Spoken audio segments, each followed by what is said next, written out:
वेद नारी के महत्व को बहुत ऊंचा बनाकर बतला दिया। वेद नारी को उच्च स्थान पर रखता है। नारी के जितने विशेषण कहें, नारी के जितने गुणों का वेद ने वर्णन किया है, जितने सामर्थ्यों का वर्णन किया है, उतना अन्य किसी सामर्थ्य में किसी देश में कहीं नहीं है। तो एक मंत्र में वेद कहता है, शुद्धा पूता योषिता यज्ञा इमा, अर्थात ये नारियां 4 गुणों से युक्त हैं एक स्थान पर संदर्भवशात। शुद्धा अर्थात शुद्ध हैं। शुद्ध इसलिए हैं कि उनके शरीर की शुद्धि होती रहती है। जैसे शरीर की शुद्धि महिला की होती है, वैसे पुरुष की नहीं होती। जब मांस होता है तो शरीर की संपूर्ण शुद्धि हो जाती है। शरीर में जो भी विजातीय पदार्थ एकत्रित हो जाते हैं, वो सारे के सारे दूषित हो जाते, वो सारे के सारे दूर हो जाते हैं और उनका शरीर शुद्ध हो जाता है, अशुद्धि से युक्त नहीं। इसी प्रकार पूता अर्थात पवित्र होती है, कहीं भी बैठ सकती है यज्ञादि करने में, सदा उनको पवित्रता बनी रहती है। बच्चों को पवित्र करने वाली वही होती है।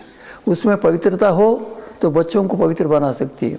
ऐसी यदि उसमें पवित्रता न होती तो बच्चों को पवित्र नहीं बना सकती। इसीलिए महिलाएं पवित्र होती हैं।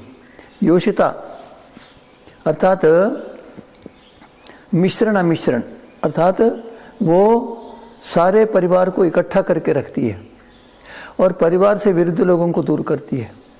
सदा परिवार की उन्नति के लिए, परिवार को युक्त करने के लिए, संबद्ध करने के लिए प्रयत्न करती है।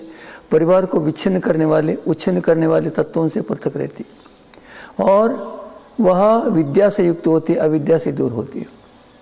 वह व्यवहार में इतना कुशल होती है कि सर्वत्र वो लोगों को मिलाने का प्रयत्न करती है।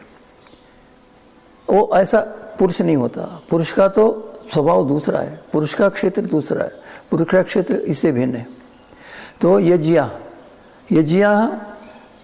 महिला को, नारी को अनेक स्थान पर यज्ञ कहा है। क्यों? कहते हैं यज्ञ के बहुत सारे गुण हैं, यज्ञ का बहुत वर्णन आता है। यज्ञ देव पूजा संगतिकरण दानिश। यज्ञ धातु है देव पूजा अर्थात विद्वानों का सम्मान करना। कोई भी जान सकता है, किसी परिवार में यदि वो जाता है, किसी से मिलने के लिए जाता परिवार में, उस अवस्था में यदि पुरुष हो तो ठीक है, यदि स्त्री ना हो तो उस घर में रहना नहीं चाहता।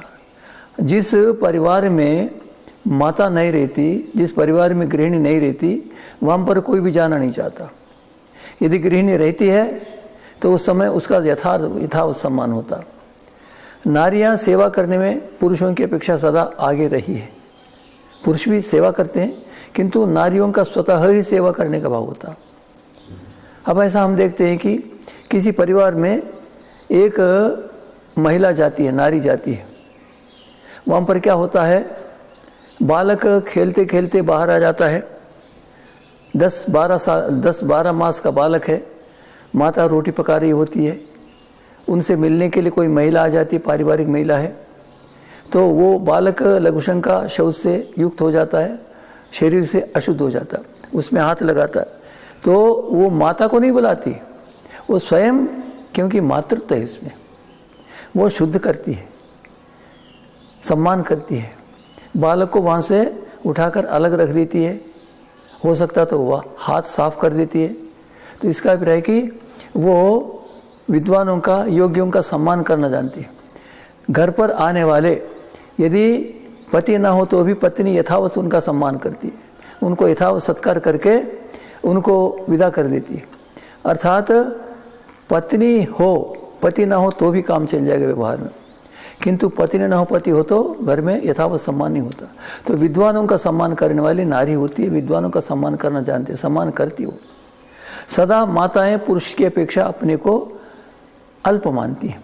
यही कारण है कि वो पुरुषों का सम्मान करती हैं, पुरुषों की सेवा करती हैं, पुरुषों को अनेक प्रकार से देती है। इस प्रकार ये विद्वानों का सम्मान करती है। संगतिकरण परिवार के सारे लोगों को मिलाकर रख देती है, मिलाकर रखने में बहुत निपुण होती है। और ऐसा देखते हैं हम, एक परिवार में 8-10 बालक हैं और परिवार में माता की मृत्यु हो गई, तो पिता जहाँ तक हो सकता है मिलाकर रखने का प्रयास करता है, किंतु पिता के रहते हुए भी माता के न रहने से वो परिवार उच्छिन्न हो जाता है, अलग हो जाता है, उनको मिलाकर रख नहीं सकता। और ऐसे परिवार भी होते हैं जहाँ पर पति नहीं रहता, पत्नी रह जाती है। उस अवस्था में अधिक मात्रा में पत्नी जो है ना परिवार को मिलाकर रख देती। तो कहने का अभिप्राय है कि वो परिवार को उच्छिन्न नहीं करने देती, नहीं होने देती, मिलाकर रखती है। और फिर दान करती है। महिलाओं का विशेष करके दान करने का स्वभाव है, महिलाएं दान करते, यदि कहीं सत्संग आदि में जाती हो तो दान कर लेती। तो महिला का दान तो है ही प्रसिद्ध है, वो बालक को अपने जीवन में दान ही देती है और क्या करती है। माता बालक के लिए जितना दान करती है उतना कोई और नहीं कर सकता। अर्थात सारा पुरुष समाज, सारे नारी समाज से ही दान को प्राप्त करने वाले। नारी जाति पुरुष जाति का को दान करने वाली है, पुरुष जाति दान लेने वाली है और नारी जाति दान देने वाली है। इस प्रकार दान करती है, इसीलिए भी यज्ञ कहा है। तो यज्ञायमा, यह यज्ञ करने वाली होती है, यज्ञ के लिए अति निकट होती है, यज्ञ करने में समर्थ होती है, यज्ञ करने में योग्य होती है। वो यज्ञ का दूसरा अर्थ जो मैंने बताया ये भी इसमें भी समर्थ होती है। तो वेद नारी का इतना वर्णन करता है, इतना नारी के गुणों का कथन करता है, नारी के सामर्थ्य का वर्णन करता है, ऐसा अन्यत्र नहीं होता। और एक स्थान पर लिखा है, सुयवसाद भगवती भूजा अदा वयम भगवंत श्यामा। इसमें बहुत विलक्षण बात कही है। सुयवसाद अर्थात तो उत्तम अन्न का सेवन करने वाली है। प्रत्येक मनुष्य को उत्तम अन्न का सेवन करना चाहिए। उत्तम अन्न का सेवन नहीं करता है तो उसका शरीर विकृत हो जाता है। इसीलिए शरीर को उत्तम बनाए रखने के लिए उत्तम अन्न का सेवन करना अनिवार्य है। तो कहते हैं कि वेद कहता है कि सुयावसाद अर्थात तो उत्तम अन्न का सेवन करती है। घर वाले कहते हैं माँ तू उत्तम अन्न का सेवन करती है। इससे क्या होता है? भगवती भूजा, इसे क्या होता है? तू उत्तम गुणों से अलंकृत होती है। भगवती क्या होती है? हमारे साहित्य में, व्यवहार में भगवती भगवान ऐसा होता है। भगवती माता, भगवान परमात्मा ऐसा। और पुरुषों के लिए भगवती भगवान होता है। तो इस प्रकार भगवती शब्द का अर्थ हमें जानना चाहिए, भगवान शब्द का अर्थ जानना चाहिए। भगवान शब्द का अर्थ होता है अत्यंत, भग शब्द के 6 अर्थ हैं।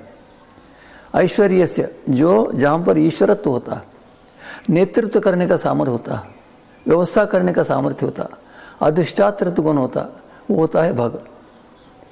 समग्रस्य, संपूर्ण को कहते हैं भग। सारे आधा नहीं, पाव नहीं, संपूर्ण कहते हैं भग। धर्मस्य, धर्म को भी भग कहते हैं। भगवान का अभिप्राय धर्मात्मा कहते हैं, भगवान धर्मात्मा। तो भग का अर्थ एक धर्म भी होता है। तो भग धर्म होता है। यशसा, प्रतिष्ठा को कहते हैं। भग का अर्थात प्रतिष्ठा। भगवान का अभिप्राय प्रतिष्ठा युक्त है, उसने सारे समाज का हित करके प्रतिष्ठा को प्राप्त किया है, प्रतिष्ठावान होता। धर्म से यशसा अर्थात प्रतिष्ठा का। श्रिय, ऐश्वर्य को भी कह देते हैं, धनवान को भगवान कह देते हैं। धन कितना, कई प्रकार का धन होता है। विद्या धन है, धन भूमि धन है, अनेक प्रकार के धन होते हैं। तो धन ऐश्वर्य होता है, उसको कहते हैं भगवान। भगवान का अभिप्राय वो दूसरों पर अधिकार अर्थात दूसरों का नेतृत्व करने का सामर्थ्यवान होता है और संपूर्ण पदार्थ होता है, उसको भी ऐश्वर्य कहते हैं। और धर्मात्मा होता है, उसको भी कह देते हैं। यश, कीर्तिवान, प्रतिष्ठावान को भी कह देते हैं। श्रियः संपदा होती है। तो भग के अर्थ इतने होते हैं। भगवती बोया तू भग से युक्त हो जाए। ये क्या होगा? यदि तू भगवती हो जाए तो भगवंता से वयम भगवंता से हम, अर्थात तू भगवती होती है तो हम भगवान हो जाते हैं, भग से युक्त हो जाते हैं।